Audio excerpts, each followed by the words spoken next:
Guys, tingnan nyo yung huli namin ngayon. Oh, kakaunti. Bago tanggalin ni Buyok itong aming Skylab, yan ang huli namin. May bagyo na naman. Ako po, dito ang tama. Dalawang araw nga bago dumaan dito sa amin si Bagyong Pipito ito, do paghahanda na nga ang mga tao dito sa amin, lalong-lalo na nga itong si Buyok. Kaninang umaga nga pala mga mare, sumama na naman nga ako dito sa aking Buyok dahil ibabaon na naman nga niya ang lambat nitong aming Skylab doon sa ilalim ng dagat. Ayon kasi sa balita mga mare, posible talagang tumbukin ang Rizal ng Bagyong Pipito at super typhoon nga ito mga mare, kaya talagang ninenervyos nga kami dito. Natatandaan nyo nga doon sa mga nakakaraang vlog ko ay nailubog na nga rin ito ni Buyok noon bago pa nga magbagyong Christine. Apos ay naiuma nga niya ulit ito mga maret. Ngayon ay ilulubog na naman nga niya. Diyos ko day. Parang nakaka-LL nga yata kami ngayon mga mare dahil hindi na nga Monay at Star Margarine ang aming merienda. Charis! Pero bago nga daw niya ibaon nito sa ilalim ng dagat mga mare ay sasalukin nga daw muna namin ito dahil ilang araw na nga namin itong hindi nasasalok simula nga nung naikabit niya ito. Parang kakaunti nga ang huli namin ngayon mga mare kaya hindi na rin nangihinayang si Buyok na ibaon nga itong mga lambat sa ilalim nga ng dagat. Maganda nga sana mga mare kung hahanguin nga itong mga lambat kaso nga lang ay wala na nga ang oras si Buyok at wala nga din siyang makatulong kaya naman pabaon na nga lang ang kanyang gagawin. Ayun, meron. Kaso kakaunti. Kauntian eh. Kaunti ang aming.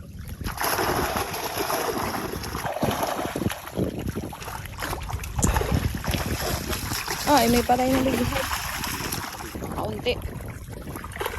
Pero marami pa rin yan. Tumatalon doon ha, sa kabila ko.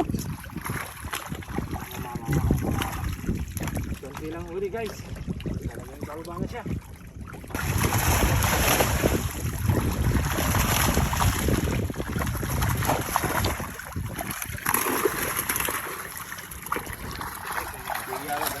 Nabiya ko naman.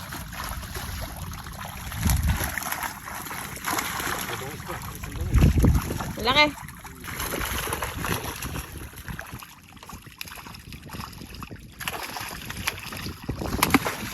Walang tubig sa loob.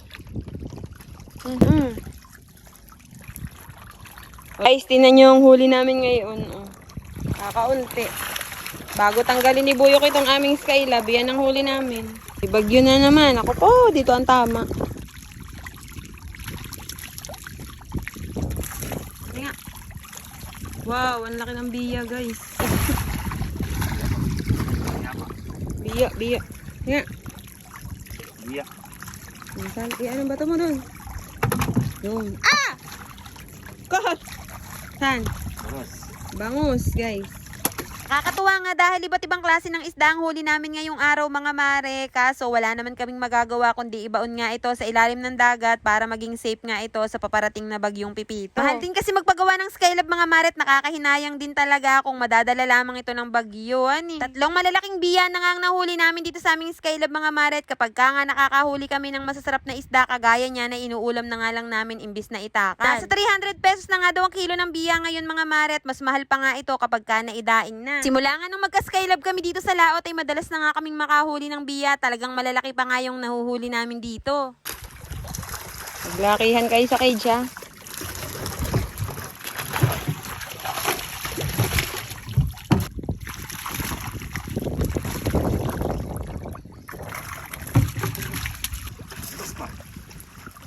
Ay, masarap yung pamprito.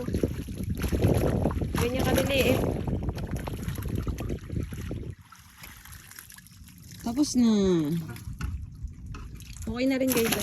Marami-rami na rin. As usual nga mga mare, pagkatapos nga namin itong masalok doon sa aming Skylab, ay ilalagay naman ito ni Buyok dito sa loob ng aming cage. Ma-share ko nga lang pala sa inyo mga mare na nagbalak nga kaming itakal na ang lahat ng laman ng aming cage. Dahil natatakot nga kami sa super typhoon at baka masayang lamang itong aming mga iniipon. Kaso nga lang, pag angat nga ni na Buyok ay maliliit pa nga daw yung mga isda namin kaya hindi pa pwedeng itakal. Umabo kasi ang tubig noong nakakaraang nanalasa nga si Bagyong Christine kaya hindi na nga nagdalaki itong mga isda. Nakakalungkot lang talaga mga mare dahil baka pera na ay naging bato pa ni. Kaya nga mga mare, ilalaban na nga lang daw namin ni Buyok itong aming mga cage at malay mo naman ay makalusot sa bagyo. Pero positive lamang kami ni Buyok na makakalusot nga ito mga mare, pero if ever nga na hindi makalusot ay okay lang din naman dahil ganyan talaga ang buhay, weather lang. Katapos naman naming mailagay or maisalin yung mga isda doon sa loob ng aming cage ay binalikan nga namin itong aming Skylab at kung napapansin nyo nga ay wala nang lambat dahil natanggal na nga ni Buyok at naibaon na nga doon sa ilalim ng dagat. Ilalagyan naman nila yan ng bato sa ilalim o tarungkal nga kung tawagin, tapos ay itatali nga nila yung lambat sa bato para sigurado nga na hindi madadala ng agos. Nagmerienda nga lang si Buyok mga mare, tapos ay dumiretso na nga din kami dito sa may pulo dahil aayusin naman nila yung kanilang kawayan. Kung naalala nyo nga mga mare, bumili nga si Buyok ng mga kawayan noong nakakaraan at isi-safety na nga nila ito dito sa malaking pulo. Nadala na nga rin pala niya dito yung aming malaking bangka at yung aming lunday at dito nga niya ito itatago sa likod ng pulo. Kapag talaga may bagyo dito sa amin, ay dito talaga dinadala ang mga bangka sa likod ng pulo kaya hindi nga namin nakakasamahan ng aming mga asawa kapag bumabagyo. Sa oras nga na maramdaman na ang bagyo dito sa amin ay isa-isa nang nagpapalautan ng mga bangka para i-safety nga dito sa may likod ng pulo. Uwi naman namin mga mare, ito namang puno ng bayabas dito sa likuran namin ng inasikaso ni Buyok dahil lumahampas nga ito dito sa aming bubong kapag malakas ang hangin.